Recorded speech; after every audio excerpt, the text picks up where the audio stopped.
Quando o Pedro me olhou nos olhos depois da festa de aniversário, soube imediatamente que algo tinha mudado para sempre dentro de mim. O meu coração batia com uma força que nunca senti por nenhuma rapariga, e o Pedro, o meu melhor amigo desde a universidade, estava ali, sorrindo como sempre, mas agora o seu sorriso significava tudo. Em Lisboa, onde as luzes do Tejo refletiam as nossas vidas, eu, o João, um rapaz que sempre se considerou completamente hetero, sentia-me perdido pela primeira vez. Tínhamos crescido juntos, estudando na mesma faculdade de Economia na Universidade de Lisboa, partilhando apartamentos pequenos no bairro Alto e noites de conversas infinitas sobre sonhos e frustrações. Pedro era o tipo de pessoa que iluminava qualquer sala com a sua energia calma e olhos castanhos profundos, sempre pronto a ajudar com um conselho ou um abraço fraterno. Eu nunca tinha questionado a nossa amizade até aquela noite em que, depois de alguns copos de vinho do Porto na festa de aniversário dele no Príncipe Real, ele me contou sobre as suas lutas pessoais com a identidade e como se sentia sozinho por vezes. Algo clicou dentro de mim, como se uma porta se abrisse de repente. No dia seguinte, tentei convencer-me de que era apenas o álcool ou o cansaço dos exames finais. Mas quando nos encontramos no café habitual perto da Praça do Comércio, as minhas mãos tremiam ao entregar-lhe o café simples que ele gostava. "Estás bem, João?" perguntou ele, com aquela preocupação genuína que sempre me acalmava, e eu menti, dizendo que sim, enquanto o meu estômago se apertava. Dentro de mim, uma tempestade começava a formar-se. A minha família em Coimbra era tradicional, o meu pai engenheiro sempre falava de casamento e netos com a voz firme, e a minha mãe preparava jantares de domingo cheios de expectativas. Como poderia explicar isto a eles, se nem eu próprio entendia? Passei semanas evitando ficar sozinho com o Pedro, saindo com raparigas da turma como a Maria, que era divertida e bonita, mas os beijos pareciam vazios, como se faltasse algo essencial. Pedro notava a minha distância e perguntava, preocupado, durante as aulas ou quando caminhávamos pelas ruas de Alfama ouvindo o fado que falava de saudades. A nossa amizade, que era o pilar da minha vida, agora era a fonte do meu maior medo e da minha maior confusão. Eu andava pelas ruas íngremes, sentindo o cheiro do mar e dos pastéis de Belém, e pensava se as minhas saudades dele eram apenas de amigo ou algo mais profundo que me aterrorizava admitir. A universidade continuava o seu ritmo, com trabalhos em grupo onde eu evitava o olhar dele para não sentir aquele calor estranho no peito.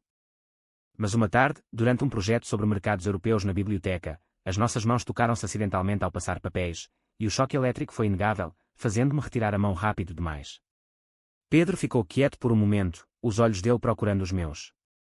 "O que se passa contigo ultimamente?" perguntou baixinho, com a voz cheia de preocupação verdadeira. Eu não soube responder, apenas murmurei qualquer coisa sobre stress. A noite seguinte, sozinho no meu quarto pequeno com vista para o rio, chorei pela primeira vez em anos, as lágrimas caindo enquanto o som dos elétricos passava lá fora. Quem era eu realmente? Um hetero confuso ou alguém que estava a descobrir uma verdade escondida que poderia destruir tudo o que construíra? A vida em Portugal parecia tão aberta para alguns, com as leis progressistas e as ruas de Lisboa cheias de diversidade, mas para mim, filho de uma família católica conservadora de Coimbra, era um abismo que me engolia. E assim começou a minha jornada, sem saber que ela me levaria a decisões que mudariam tudo para sempre, forçando-me a confrontar não só os meus sentimentos mas também o mundo à minha volta. Os dias seguintes foram um turbilhão de negação e culpa que me consumiam por dentro. Eu acordava cedo no apartamento partilhado, ouvindo o Pedro preparar o café na cozinha pequena, e fingia estar ocupado com os livros de economia para evitar o olhar dele saía para a universidade no elétrico número 28, apertado entre turistas e lisboetas, tentando concentrar-me nas aulas de finanças, mas a mente voltava sempre para aquela noite da festa. Não pode ser, repetia para mim mesmo enquanto caminhava pela Avenida da Liberdade, as árvores alinhadas como sentinelas do meu segredo. Comecei a namorar a Maria com mais intensidade, levando-a a jantar em restaurantes no Chiado e a passeios pelo Parque das Nações, mas cada beijo parecia uma mentira que eu contava a mim próprio. Ela era doce, ria das minhas piadas e falava de futuro, mas eu sentia um vazio que crescia. Pedro, notando a minha mudança, começou a distanciar-se também, saindo mais com os amigos do curso de arte, e isso doía-me mais do que qualquer coisa. Uma noite, depois de uma discussão estúpida sobre um trabalho em grupo, ele perguntou diretamente: "João, estás zangado comigo por alguma coisa? Sinto que me evitas." Eu neguei, rindo forçado, mas o coração acelerava. A família ligava de Coimbra aos domingos, o pai perguntando sobre as notas e a mãe sobre se eu tinha encontrado uma boa rapariga. "Sim, a Maria é ótima", mentia eu, enquanto o suor corria pelas costas. A pressão interna crescia como uma onda no Tejo durante a maré alta. Comecei a pesquisar sozinho à noite, lendo artigos sobre identidade e orientação, fechado no quarto com o computador, com medo que alguém descobrisse. O medo de perder a amizade com o Pedro era maior que tudo, mas o desejo de estar perto dele aumentava.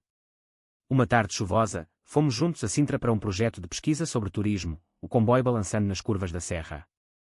Sentados lado a lado, o braço dele roçou o meu, e eu senti o calor subir. Lembras-te quando éramos miúdos e sonhávamos viajar juntos? Perguntou ele, sorrindo. Eu assenti, mas a voz falhou. Naquele momento, o pânico tomou conta, e eu inventei uma desculpa para voltar cedo.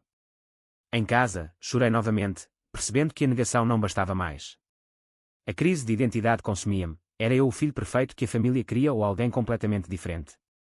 Os amigos da faculdade começavam a notar, fazendo piadas inocentes sobre o João que anda estranho, e isso só aumentava o meu isolamento. Pedro, sempre leal, tentou aproximar-se novamente, convidando-me para um concerto no Bairro Alto, mas eu recusei, dizendo que estava cansado. A tensão entre nós crescia, e eu sabia que não poderia fugir para sempre. A sociedade portuguesa, com as suas paradas do orgulho e a abertura aparente, parecia distante da minha realidade familiar conservadora.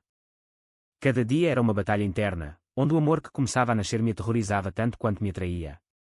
Eu questionava tudo, a amizade, a família, o futuro. E no meio dessa confusão, uma viagem maior se aproximava, que mudaria tudo de vez.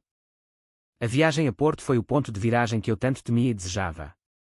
Partimos de comboio cedo, com mochilas leves e planos de visitar as caves de vinho e a ribeira, mas o ar entre nós estava carregado de não ditos. Pedro, animado como sempre, falava dos monumentos e da história, enquanto eu lutava para manter a compostura. No barco pelo Douro, o vento fresco batendo no rosto, ele colocou a mão no meu ombro para apontar uma paisagem, e eu não me afastei. Estás diferente, João, mas ainda és o meu melhor amigo, disse ele baixinho, e aquelas palavras abriram a comporta. Naquela noite, num restaurante perto da Torre dos Clérigos, depois de um copo de vinho verde, eu não aguentei mais. Pedro, eu acho que...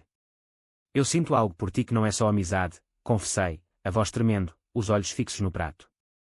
O silêncio que se seguiu foi eterno. Pedro olhou-me com surpresa, depois com uma ternura que me desarmou. Eu sempre soube que eras especial para mim, mas nunca imaginei isto, respondeu ele, pegando na minha mão por baixo da mesa. O mundo parou. Voltámos ao hotel a pé pelas ruas empedradas, falando horas sobre sentimentos, medos e possibilidades. Pela primeira vez, senti-me visto de verdade.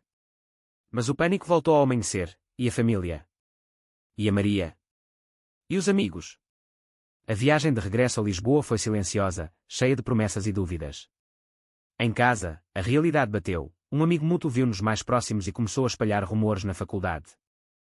A tensão subiu.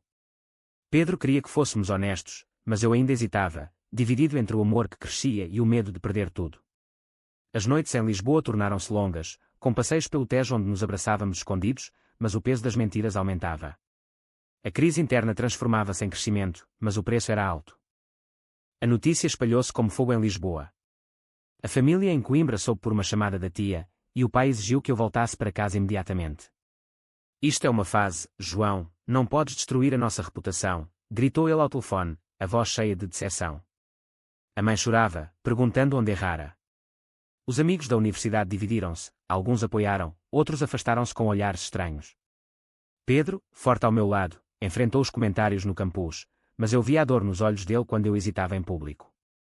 Uma discussão grande aconteceu em casa dos pais, com acusações e lágrimas, onde eu defendi o meu amor mas ainda não tinha força total. A sociedade, apesar da progressão em Portugal, trazia olhares e sussurros nos cafés. O conflito familiar e social atingiu o pico, forçando-me a escolher entre o silêncio e a verdade. Pedro propôs paciência, mas o coração pedia mais. Chegou o dia da decisão final. Na festa de fim de ano da faculdade, perante todos, eu subi ao palco e disse alto: eu amo Pedro, e escolho viver esta verdade, mesmo que choque a todos.